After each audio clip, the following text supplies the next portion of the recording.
जय हिंद फ्रेंड्स। आज हम लोग इन जो 11th क्लास की हमारी सीरीज चल रही थी मैथमेटिक्स की, उसके अगले टॉपिक की ओर बढ़ेंगे। अभी तक जो हमारा टॉपिक चल रहा था वो था सेट्स, यूनिट 1 चैप्टर 1। उसमें हम लोगों ने एक्सरसाइज कर ली थी, सारे कॉन्सेप्ट सीख लिए थे कि सेट को किन दो फॉर्म में लिखा जाता है। एक होता है टेबुलर फॉर्म और दूसरा होता है सेट बिल्डर फॉर्म। ठीक, टेबुलर या रोस्टर फॉर्म और दूसरा होता है सेट बिल्डर फॉर्म। इसके बाद हमने देखा एम्प्टी सेट क्या होता है, फिर देखा सबसेट क्या होता है, फिर ये भी देखा कि दो सेट इक्वल कब होते हैं, और फिर लास्ट में हमने देखा कि यूनियन क्या होता है, मतलब सेट में ऑपरेशन कौन कौन से होते हैं। वो हमने 3 ऑपरेशन देखे थे, यूनियन, इंटरसेक्शन और फिर सबट्रैक्शन। ठीक, इसके बाद हमने देखा डी मॉर्गन्स लॉ। ठीक, अब हमारी एक लास्ट एक्सरसाइज बची है, वो है मिसलीनियर एक्सरसाइज, जिसमें इन सारे कॉन्सेप्ट का यूज होगा। ठीक है, तो उसको पढ़ने से पहले सबसेट के एक टॉपिक में एक शॉर्टकट मैं आपको बताना भूल गया था, वो आप लिख लीजिए यहां पर। सबसेट में मैंने ये बताया था कि सबसेट को रिप्रेजेंट करने का तरीका ये है। ठीक, यहां पर जो मैं भूल गया था वो ये था, खैर आपके बुक में नहीं दिया गया लेकिन आप ये जानते रहिए कि number of subsets of any set is equal to 2 की पावर n, जहां पर n क्या है, number of elements in set.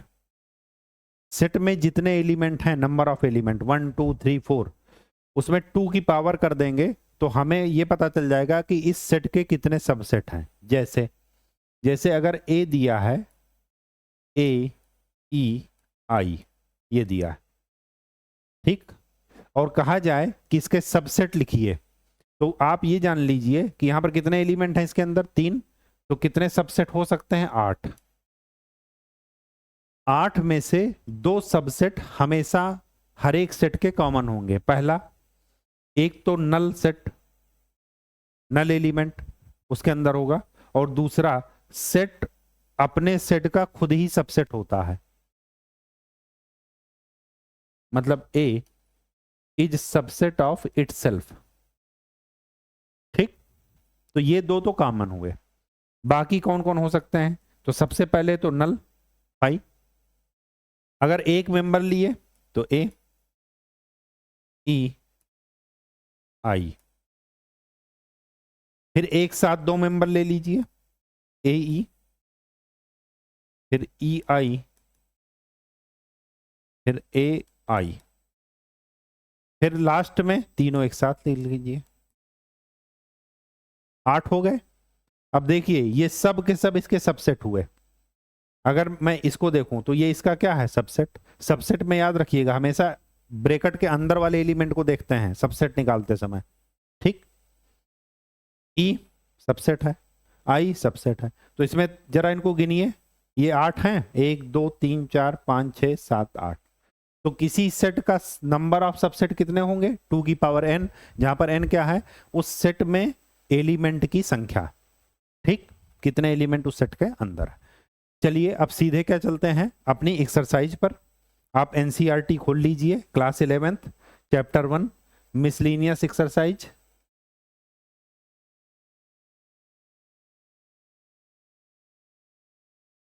चलिए क्वेश्चन नंबर 1।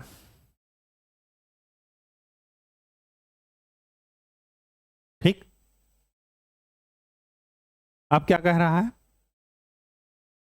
अच्छा एक यहां पर एक एग्जांपल है 25 नंबर। क्या कह रहा है, so that A union B is equal to A intersection B. इसका ये मतलब हुआ कि दो मैट्रिक्स का यूनियन और उनका इंटरसेक्शन दोनों बराबर हैं।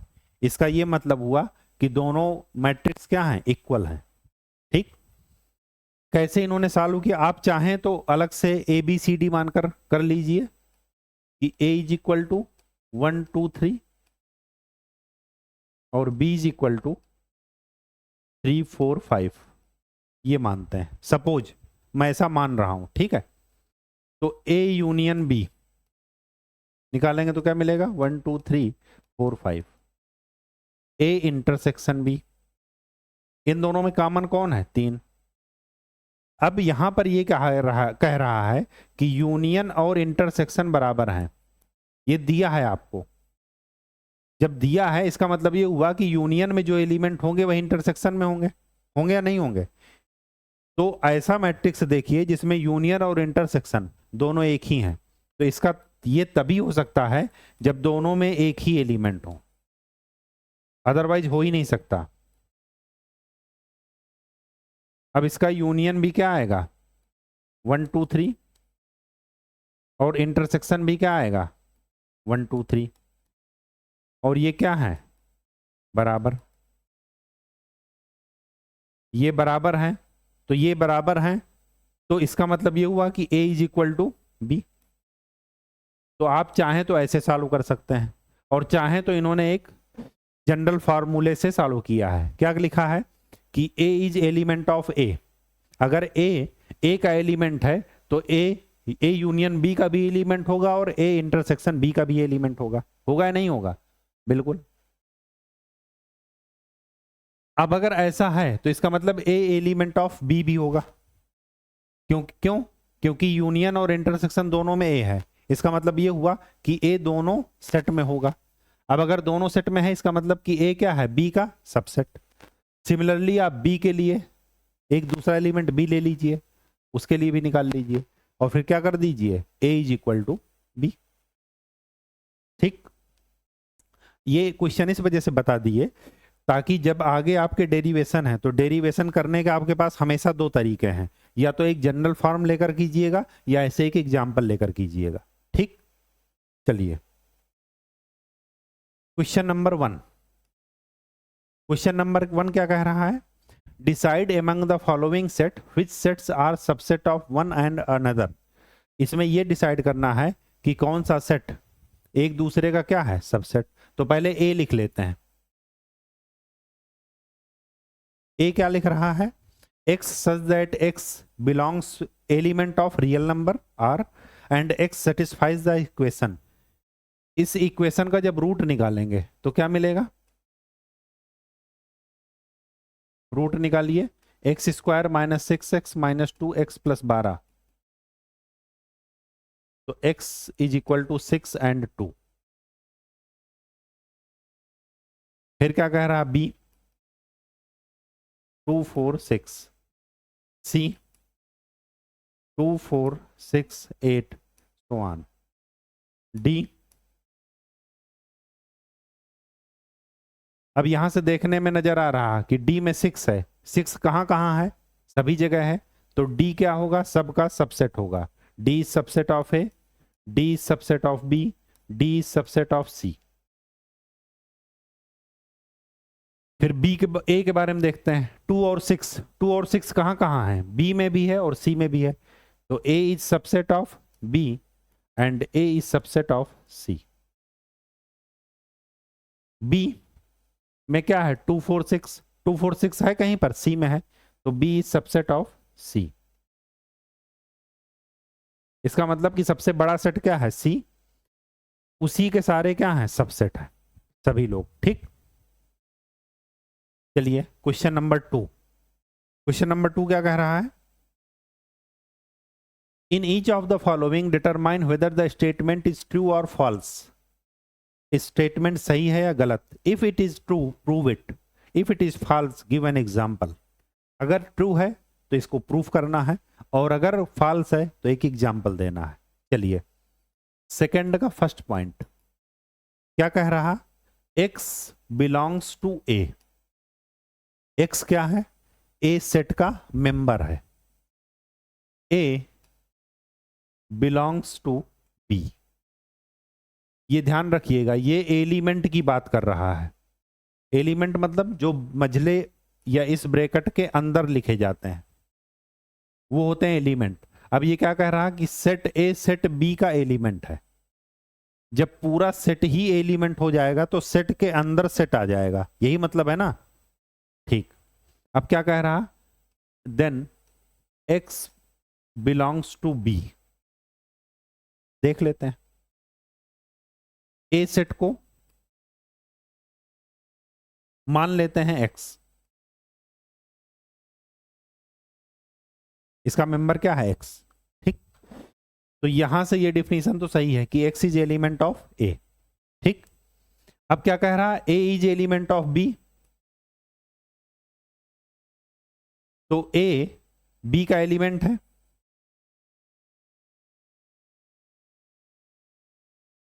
अब इस ब्रैकेट के अंदर देखिए ये पूरा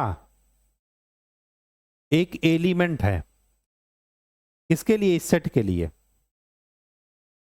ये पूरा ब्रैकेट के अंदर, इस बड़े वाले ब्रैकेट के अंदर जो भी लिखा है पूरा, अगर ये लिखा जाए कि ब्रैकेट के अंदर this is element of B तो स्टेटमेंट सही होगा। लेकिन अगर ये लिखा जाए कि x is element of b, ये स्टेटमेंट गलत होगा। क्यों? क्योंकि x एलिमेंट b का तभी होगा जब ये लिखा जाए, और यहां पर क्या है, ब्रैकेट के अंदर ब्रैकेट, मतलब सेट के अंदर सेट, ठीक। तो स्टेटमेंट क्या होगा, फॉल्स। इसको पहले भी हम करा चुके हैं, दोबारा से हमने आपको समझाया है, ठीक। आप चाहें तो यहां पर कोई डिजिट भी लेकर के कर सकते हैं, ठीक है। x की जगह 1 2 3 4 कुछ भी लिख दीजिए और फिर सॉल्व कर लीजिए। क्वेश्चन नंबर 2 का सेकंड पार्ट। क्वेश्चन नंबर 2 का सेकंड पार्ट क्या कहता है कि a is subset of b। इसका मतलब ये हुआ कि जो a के एलिमेंट हैं वो b में भी मौजूद हैं, ठीक, यही मतलब है। और b is element of c। अब ध्यान से देखिए b c का एलिमेंट है, इसका मतलब कि सेट b सेट c के अंदर आ रहा है, एलिमेंट नहीं आ रहा है अंदर, पूरा सेट ही अंदर आ रहा है। Then a belongs to c कभी नहीं हो सकता, कारण हमने पिछले क्वेश्चन में समझाया है। लिख लीजिए a is equal to 1 2 3, b is equal to, लिख लीजिए a b का सबसेट है तो a का पूरे एलिमेंट यहां पर रहेंगे, ये लिख लीजिए। ये कंडीशन सेटिस्फाई हो रही है। फिर क्या कह रहा, b is element of c, इसका मतलब जो c में है वो b पूरा है, 1 2 3 4, इसके अलावा कुछ लिख लीजिए 5। अब क्या कह रहा, a is element of c, कभी नहीं होगा। यहां पर सेट क्या है, 1 2 3, यहां पर ऐसा कहीं सेट है नहीं है, ये पूरा का पूरा एक मेंबर है उसका, इस सेट का, सी का, तो ये कभी भी पॉसिबल नहीं है। तो ये स्टेटमेंट भी क्या हुआ, फॉल्स, ठीक। Third number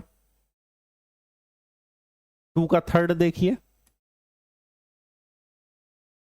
a is element, a is subset of b, b is subset of c, a is subset of c। ये हो सकता है हो जाए, जरा देख लेते हैं।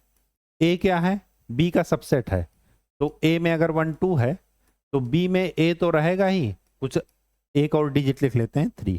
फिर क्या कह रहे हैं, b is subset of c, जो b में है वो c में भी होंगे, तो 1 2 3 एक और एलिमेंट लिख लेते हैं 4। फिर क्या कह रहा है, a is subset of c, बिल्कुल है, 1 2 यहां पर भी है, 1 2 यहां पर भी है, तो a is subset of c, इसका मतलब ये सही है। एग्जाम्पल आप दे दीजिए, ठीक। चलिए फोर्थ, क्वेश्चन नंबर 4 क्या कह रहा, 2 का 4, a is not subset of b, a b का सबसेट नहीं है। b is not subset of c, b c का सबसेट नहीं है। Then a is not subset of c, जरा निकाल कर देख लेते हैं। अगर a है 1 2, b a b का सबसेट नहीं है, मतलब b में जो एलिमेंट हैं वो क्या हैं, a से अलग, तो 3 4 5। c b का सबसेट नहीं है, मतलब b में जो एलिमेंट हैं वो c में नहीं है, तो हम चाहें तो 6 7 8 भी लिख सकते हैं, आगे भी लिख सकते हैं, या चाहें तो यहां पर लिख भी 1 2 भी लिख सकते हैं, बिल्कुल लग सकते हैं। क्यों? क्योंकि हमें ये कंडीशन फुलफिल करनी है बस। तो कोई ये भी लिख सकता है 6 7 8, कोई हो सकता है 1 2 भी ऐड कर दे, सारी पॉसिबिलिटी बन सकती हैं। अब यहां से देखने पर क्या नजर आ रहा है कि ए सी का सबसेट है या नहीं? बिल्कुल है ना?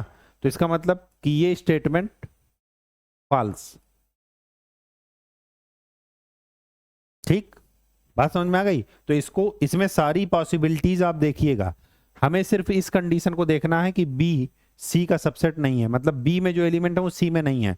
लेकिन ऐसा कहीं नहीं कहा गया कि ए में जो एलिमेंट है वो सी में नहीं है, ऐसा इन दोनों में कहीं नहीं कहा गया। हमें इन्हीं दोनों से कंक्लूजन तक पहुंचना है, और जब नहीं कहा गया तो हम रख सकते हैं, बिल्कुल रख सकते हैं। ठीक, चलिए फिफ्थ पार्ट 2 का 5 क्या कह रहा? x is element of A, x set ए का एलिमेंट है, a is not subset of b।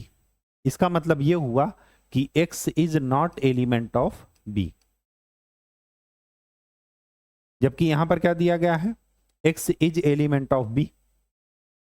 जब नॉट सबसेट है, इसका यह मतलब है कि जो a में है वो b में नहीं है, तो a में क्या है? x, वो b में नहीं होना चाहिए। जबकि यहां पर क्या दिया है? x बिलोंग्स टू b, इसका मतलब कि ये स्टेटमेंट फॉल्स। ठीक, अगर ये है तो ये होना चाहिए। ठीक, फिफ्थ, वो sixth number, a is subset of b। इसका क्या मतलब है कि जो a में है वो b में होना चाहिए। फिर क्या कह रहा? x is not element of b, x b का एलिमेंट नहीं है। जब x b का एलिमेंट नहीं है तो इसका मतलब ये हुआ कि x a का भी एलिमेंट नहीं है। क्यों? क्योंकि यहां पर डिफिनीशन में क्या दे रहा है कि अगर a 1 2 3 है तो b 1 2 3 तो होगा ही होगा, साथ में 4 भी होगा। क्यों? क्योंकि ये सबसेट है। अब कह रहा है एक ऐसा एलिमेंट जो b का एलिमेंट नहीं है, सपोज मैं दे रहा हूं b इज वो 5 नॉट बिलोंग्स टू b।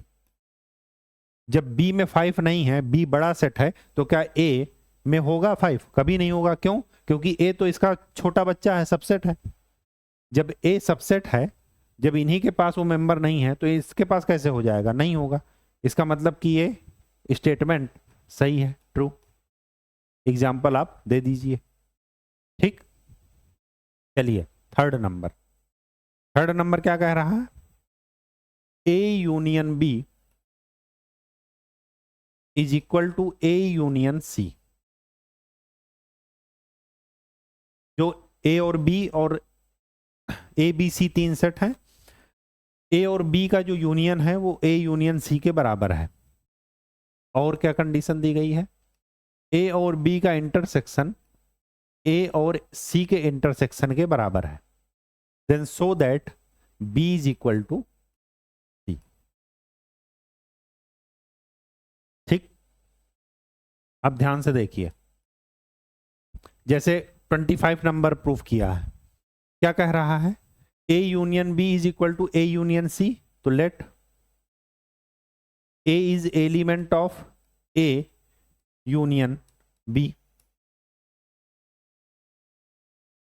तो इस कंडीशन से A is also element of A union C। ठीक, यहां पर क्या कंडीशन बन सकती है कि अगर A यूनियन B का एलिमेंट A है, तो A या तो A का एलिमेंट है या B का एलिमेंट है। यहां से A का एलिमेंट है या B का एलिमेंट है या C का एलिमेंट है, यही बन सकती है। ठीक, फिर क्या कह रहा है? A intersection B, A intersection B is equal to A intersection C। इसका क्या मतलब है कि अगर A इन सभी में है तभी तो ये बराबर हो रहे हैं। इंटरसेक्शन, इंटरसेक्शन का मतलब क्या है?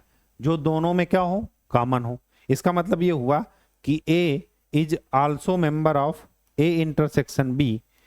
इसका ये मतलब है कि A इज, यहां पर और लगा दीजिए और यहां पर एंड लगा दीजिए, मतलब ए में भी है बी में भी है, तभी इंटरसेक्शन होगा। और यही चीज ए इंटरसेक्शन सी, इसका मतलब ये हुआ कि A also belongs to A and also belongs to C. जब ए सभी में है, इसका मतलब ये हुआ कि एक एलिमेंट का हमने ए लिया, इसी तरह क्या ले लीजिए, बी ले लीजिए दूसरा एलिमेंट, दूसरे एलिमेंट के लिए भी प्रूफ कीजिए, और बाद में आप देखेंगे कि B is equal to C. ये देखने से भी लग रहा है। आप चाहें तो एक क्या कर लीजिए, एक नॉर्मल क्वेश्चन वो भी ले लीजिए सेट। नॉर्मल सेट क्या होता है, एक रैंडम सेट ले लीजिए। जैसे ए को ले लेते हैं 1 2 और बी को ले लेते हैं 2 3 4, ठीक, और सी को ले लेते हैं 2 4 6। अब क्या कह रहा है, ए यूनियन बी और ए यूनियन सी बराबर है, तो इनका जरा यूनियन लीजिए, तो ए यूनियन बी क्या निकलेगा 1 2 3 4, और ए यूनियन सी क्या निकलेगा 1 2 4 6। ये दोनों बराबर कब होंगे, ये दोनों बराबर तब होंगे जब इसमें जो अलग अलग एलिमेंट हैं वो क्या हो जाए, सेम, मतलब 3 और 6 वो क्या हो जाए, सेम हो जाए, तभी तो ये बराबर होंगे। तो इनको सेम अगर कर दिए, इसका मतलब कि b इज इक्वल टू क्या हो जाएगा, होगा कि नहीं होगा। देखिए ना आप, ये बराबर कब होंगे, जब इनके एलिमेंट क्या हो, बराबर। तो कौन से एलिमेंट डिफर कर रहे हैं, 3 और 6, तो 3 और 6 अगर बराबर हो गए तो b इज इक्वल टू क्या हो जाएगा, c। होगा या नहीं होगा, तो ऐसे भी आप प्रूव कर सकते हैं। चलिए फोर्थ नंबर आपको ध्यान में रखना है, रटना नहीं है, चीजों को समझिए खाली। ए इंटरसेक्शन बी, इसका क्या मतलब है, oh sorry A subset of B, इसका क्या मतलब है कि जो ए में एलिमेंट है वो बी में भी है या नहीं, ठीक। A minus B is equal to 5, इसका क्या मतलब है, ए माइनस बी का क्या मतलब है कि ऐसे एलिमेंट लिखना है जो ए में हो बी में ना हो। ऐसा कोई एलिमेंट है ही नहीं, क्यों, क्योंकि ए क्या है, इसका सबसेट है, तो जो ए में होगा वो बी में होगा ही होगा, तो जो ए में है बी में नहीं है, ऐसा कोई एलिमेंट नहीं है, इस वजह से 5 नल सेट है। ये दोनों कंडीशन इक्वल है। फिर क्या कह रहा, A union B is equal to B, स्वाभाविक सी बात है, ए क्या है, बी का बच्चा है, सबसेट है, तो बी क्या है, बड़ा है, और यूनियन में हमेशा बड़ा वाला ही आता है जो सबको अपने अंदर समेटे हो, तो ए और बी में से बड़ा कौन है, बी, तो इस वजह से बी आ गया, ठीक। ए तो उसका क्या है, सबसेट है। फिर क्या कह रहा, ए इंटरसेक्शन बी, इंटरसेक्शन में कौन होगा, जो दोनों में कॉमन हो, और दोनों में कॉमन कौन सी चीज है, ए, क्यों, क्योंकि ए बी क्या क्या है, सबसेट, जो ए में एलिमेंट होंगे वो बी में ही है, तो स्वाभाविक सी बात है कि कॉमन एलिमेंट क्या होंगे, सेट ए के एलिमेंट होंगे, इस वजह से ए लिख दिया। ये चारों कंडीशन क्या है, सेम। आप चाहें तो इसको ऐसे भी प्रूफ कर सकते हैं कि a इज इक्वल टू ले लीजिए 1 2 और b इज इक्वल टू ले लीजिए 1 2 3। अब ये जो कंडीशन दी गई है सबको, ये तो दिया ही गया है, फिर ये निकाल लीजिए, ये निकाल लीजिए, ये निकाल लीजिए, देखिएगा ये सब सेटिस्फाई करेंगे, ठीक। चलिए fifth number, so that if a is subset of b then c minus b is subset of c minus a। तो इसमें क्या कर लीजिए, एक सेट ले लीजिए, ए क्या ले लीजिए 1 2, बी क्या ले लीजिए 1 2 3। बी में 1 2 3 क्यों मैंने लिखा, क्योंकि यहां पर दिया गया है कि ए इज सबसेट ऑफ बी, ये दिया गया है हमें। एक तीसरा ले लीजिए सी 4 5 6, ठीक। फिर क्या कह रहा है, सी माइनस बी, सी माइनस बी का मतलब वो एलिमेंट जो सी में हो बी में ना हो, तो कौन से हैं 4 5 6। फिर क्या कह रहा, सी माइनस ए, सी माइनस ए का मतलब जो सी में हो ए में ना हो, 4 5 6। तो आप चाहें तो इसको इक्वल लिख दीजिए, सी माइनस बी। सी माइनस बी में जो एलिमेंट है वही इसमें है, तो चाहे आप इक्वल लिख दीजिए चाहे सबसेट लिख दीजिए, बात एक ही है। मैंने बताया कि हर एक मैट्रिक्स, हर एक सेट अपने खुद का सेट का क्या होता है, एक सबसेट होता है। ठीक, ये हम बता चुके हैं। चलिए 6 7 और 8 इनको आप क्या कर लीजिएगा, ऐसे ही एग्जाम्पल लेकर के सॉल्व कर दीजिएगा। आप मैट्रिक्स वो सेट की प्रॉपर्टीज से भी आप इसको सॉल्व कर सकते हैं, लेकिन वो थोड़ा कंफ्यूजन टाइप होता है। ठीक है, तो ऐसे आप एग्जाम्पल लेकर के सॉल्व करेंगे तो चीजें आसान हो जाएंगी। ठीक, अगर कुछ पूछना हो तो बता दीजिए। 8th नंबर जरा देखते हैं। 8th नंबर क्या कह रहा है?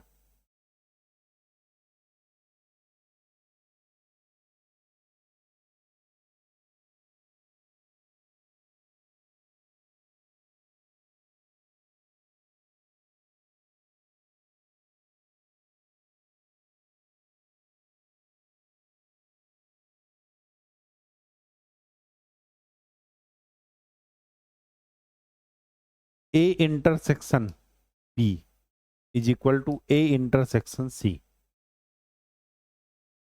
इसका ये मतलब बिल्कुल नहीं है कि B is equal to C, ये प्रूफ करना है। ए ले लीजिए 1 2 3, बी ले लीजिए कोई भी रैंडम सेट ले लीजिए 2 3 4, और सी ले लीजिए जो इसमें इक्वल करना है, A intersection B.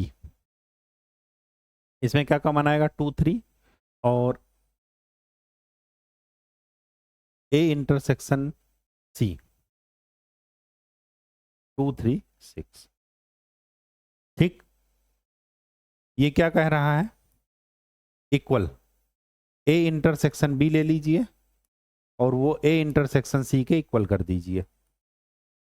A intersection B क्या है, ए और बी में क्या कॉमन है, 2 3, और ए इंटरसेक्शन सी में क्या कॉमन है, 2 3। इसका मतलब ये क्या है, equal.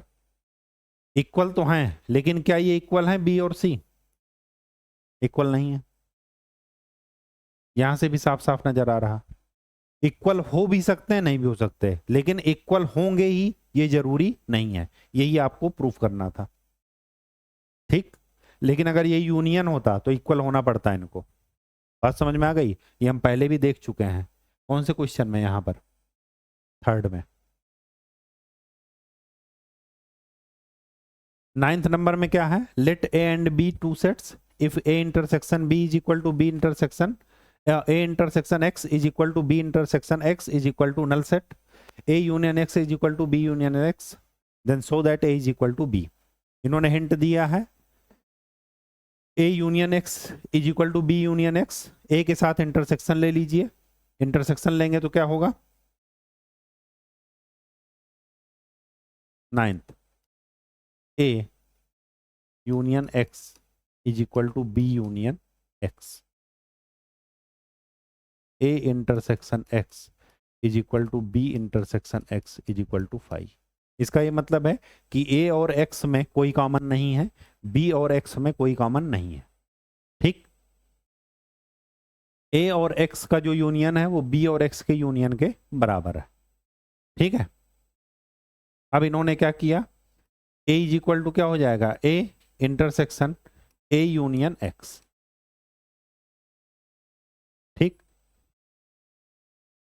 B is equal to B intersection B union x.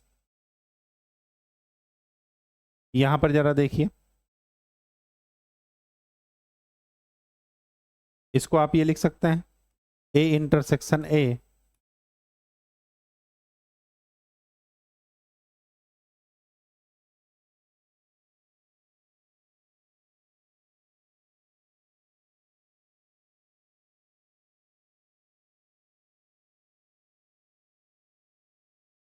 Plus A union x लिख सकते हैं। और इसको B इंटरसेक्शन B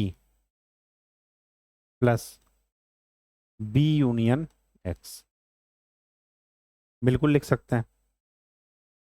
ये क्या हो जाएगा, सेट का सेट के साथ इंटरसेक्शन सेट ही आएगा और ये सेट ही आएगा। ये दोनों क्या हैं, इक्वल हैं। इसका मतलब ये हुआ कि A is equal to B। होगा या नहीं होगा, होगा। ठीक, जब राइट साइड बराबर है तो लेफ्ट साइड क्या होंगे, बराबर होंगे। यहां पर क्या है, find set A B C such that A intersection B B intersection C and A intersection C are non empty, मतलब नल नहीं है। ठीक, तो चलिए A को मान लेते हैं 1 2, B को मान लेते हैं 1 3 और C को मान लेते हैं B intersection C 3 4। A intersection B लीजिए, A इंटरसेक्शन B क्या होगा, A और B में क्या कॉमन 1। B इंटरसेक्शन C लीजिए, B इंटरसेक्शन C ले लेंगे तो क्या हो जाएगा, B इंटरसेक्शन C 3। फिर क्या कह रहा है, A इंटरसेक्शन C लीजिए, तो इसका मतलब C को चेंज करना पड़ेगा। 1 ले लिए हम इन दोनों में कॉमन, तो A इंटरसेक्शन C क्या हो जाएगा 1। कुछ भी आप ले सकते हैं, बस ऐसा लीजिएगा कि दोनों में से एक कॉमन हो। अभी देखिए ये तीनों सेट क्या है, नॉन एम्प्टी, मतलब इनका मैट्रिक्स वो सेट क्या है, इंटरसेक्शन लेने पर नल सेट नहीं है। फिर क्या कह रहा, अगर मैं इन तीनों में कॉमन देखूं, लेकिन हमें ऐसा सेट निकालना है, तो फिर आप इसको क्या लीजिए, अगर मैं इन तीनों में कॉमन निकालूं तो निकलेगा 1, लेकिन हमें क्या लेना है 5। तो एक काम कीजिए, इसको ले लीजिए 2। ठीक, तो इन तीनों का जब कॉमन लेंगे तो निकलेगा 5।